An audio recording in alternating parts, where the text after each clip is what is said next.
आयोजकांचा प्रामाणिक उद्देश, त्यांचे कार्य, या सभागृहातील चैतन्यपूर्ण उत्साहात चालू असलेला त्यांचा हा उपक्रम एक चळवळीचा छोटा पण डोंगरा एवढा प्रयत्न आहे.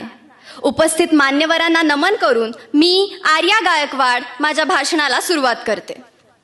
ज्यांच्या एकतेने मुघलांचा माज मोडला, ज्यांच्या हुशारीने इंग्रजांची सत्ता हादरली, त्या मराठ्यांच्या रक्तात शौर्य आहे, बुद्धी आहे आणि बाणेदारपणाही आहे. पण आजच्या काळात हे रक्त तापतंय कोणासाठी, हेच तपासण्याची वेळ आली आहे. आणि यावर विचार मांडण्यासाठी मी आज तुमच्या समोर उभी आहे. हे भाषण नाही, ही गर्जना आहे, ही आठवण आहे त्या मराठा नावाच्या विजयसारख्या तत्वाची. कानामागून आली आणि तिखट झाली म्हणावी तशी परकीय संस्कृती पूर्वापार चालत आलेल्या मराठ्यांच्या चालीरीतींवर कधी आरूढ झाली हे कधी कळलंच नाही.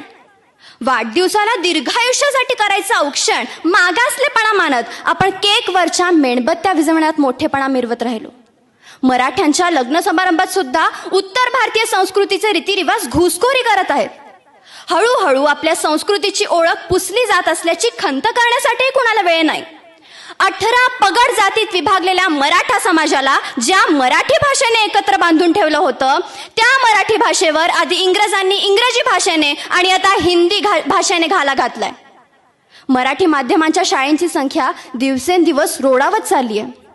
खबरदार जर टाच मारुनी जाल पुढे चिंधड्या, उडवीन राई राई एवढ्या असं गरजणारा एकेकाचा तरणा बाण मराठा गडी हल्ली राजकारणातील इतर समाज संप्रदायी भांडवलदारी सावकारांची हुजुरीगिरी करण्यात धन्यता मानत आहे.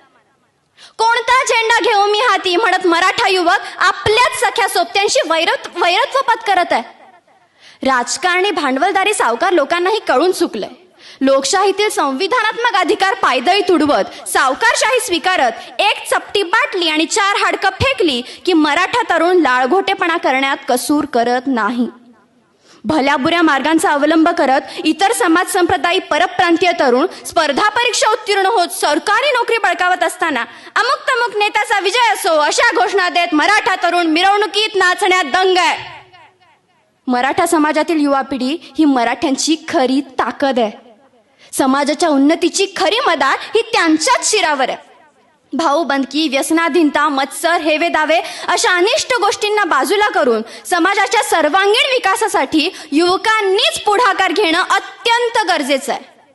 पूर्वी बँक, पोस्ट आणि नगरपालिकेच्या विविध खात्यात मोठ्या संख्येने असणारा मराठा समाज नामशेष होत आहे. पूर्वी फक्त पोलीस खात्यातच कन्नडिगांचं वर्चस्व होतं. इतर सर्व खात्यात मराठा समाज कार्यरत होता.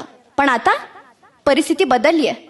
उच्च पदस्थानांनी उपनगर बळकावली आणि आपलं संख्याबळ वाढवत नेलं. मराठ्यांच्या हातातून त्यांच्या उपजीविकेचं साधनच काढून घेतलं जात आहे. रस्ते कमाल सस्ते में म्हणत रस्त्यावरच ठाण मांडून बसलेल्या परप्रांतीय चप्पल बूट विक्रेत्यांनी चर्मकार बांधवांच्या पोटावर पाय आणला.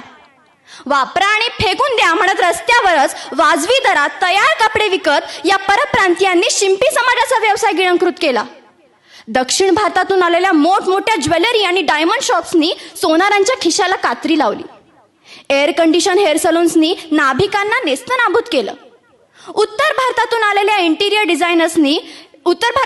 सुतारांनी इंटिरियर डिझायनर्सना हाताशी धरून सुतारांच्या धंद्यावर हातोडा हाणला. मराठ्यांच्या हातातील उद्योगधंदे इतरांनी हातोहात लांबवले.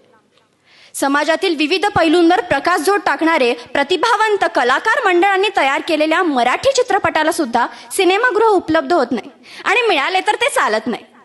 मराठा युवक नवीन उद्योगधंदे सुरू करतात तेही चालत नाही. अशा वेळी बहुसंख्य कुटुंबांनी आपल्या दुकानांना, घरांना गुजराती, मारवाडी, सिंधी समाजाला देऊन आपण भाडे खाण्यात धन्यता मानतो आणि त्याच दुकानांच्या दारात स्वतः रांगोळी, कार्तिक विकतो. त्या समाजामध्ये मद्यपान नसते, जत्रा नसते, पैशांचा बडेजाव नसतो. हे सारे फक्त आणि फक्त आपल्याच समाजात असते. कूटनीतीमुळे मतदारसंघाचे विभाजन झाले. 5-5 उमेदवार जिथे निवडून यायचे तिथे आता संख्याबळ 0वर आले. मराठा गटागटाने विखरला गेला. मराठ्यांचा आवाज दाबला गेला. स्वयंघोषित नेते पुढे आले. मराठ्यांच्या खच्चीकरणाच्या अध्यायाला इथूनच सुरुवात झाली. सीमा भागातील विद्यार्थ्यांची घुसमट आणि मराठा जनमनाची घालमेल अशा एखाद्या व्यासपीठावर अथवा रस्त्यावर येऊन तर कधी वर्तमानपत्रात येऊन लोकशाही मार्गे संविधानाचा मान राखत एखाद्या शांत सागरासारखे धीर गंभीरपणे विचारांच्या लाटा या व्यवस्थेवर येऊन थडकतच राहिल्या. चला तर मग आपण सर्वजण एकत्र येऊन या मराठा एकता एक संघटन बेळगाव या आपल्या संघटनेचा हात बळकट करूया. आपल्या या कार्याला यश मिळो. जाता जाता इतकंच म्हणेन, माझे हे विचार उपस्थित एखाद्या जरी जीवाला पटले असतील तर मी आपल्या दैवत राजमाता जिजाऊंच्या प्रेरणेची धनी समजेन आणि छत्रपती शिवाजी महाराज, धर्मवीर संभाजी महाराज यांच्या पवित्र जयघोषाने मी आपल्या सर्वांची रजा घेते. छत्रपती शिवाजी महाराज की जय, धर्मवीर संभाजी महाराज की जय. धन्यवाद. धन्यवाद आर्या. काल परवापर्यंत या व्यासपीठाच्या समोर बसलेली विद्यार्थिनी आज व्यासपीठावर येऊन आपले विचार व्यक्त करते आणि खऱ्या अर्थानं मराठा समाज आज कशामध्ये व्यस्त आहे. 9 दिवसाची लक्ष्मी यात्रा, 11 दिवसाचा गणेशोत्सव आणि विविध सण, जे सण आमचे कधी संपणारच नाहीत. 8 दिवस कमवायचं, 9व्या दिवशी सणात सगळं संपवायचं, याच्यात गुरफटलेला आपला समाज कधी सुधारणार हे विचार करण्याची वेळ आहे आणि अशा कार्यक्रमांची गरज आहे. आणि नारायण झंगरुजे साहेबांना विनंती करतो की असे कार्यक्रम हा वर्षातून हा एकमेव कार्यक्रम न घेता आज गरज आहे गावात हा कार्यक्रम घेण्याचा. कारण मराठा समाज खऱ्या अर्थानं आर्थिकदृष्ट्या मागासलेला आहे. त्याला प्रगतीपथावर नेण्याचं काम आपल्याच समाजातील लोकांनी करावयाचं आहे. आणि असे विचार आर्या गायकवाड हिनं व्यक्त केले, त्याबद्दल धन्यवाद. आणि यानंतर आधार एज्युकेशन सोसायटीचे संस्थापक अध्यक्ष सन्माननीय श्री दशरथ बामणे सर यांना विनंती करतो त्यांनी थोडक्यात आपलं मनोगत व्यक्त करावं.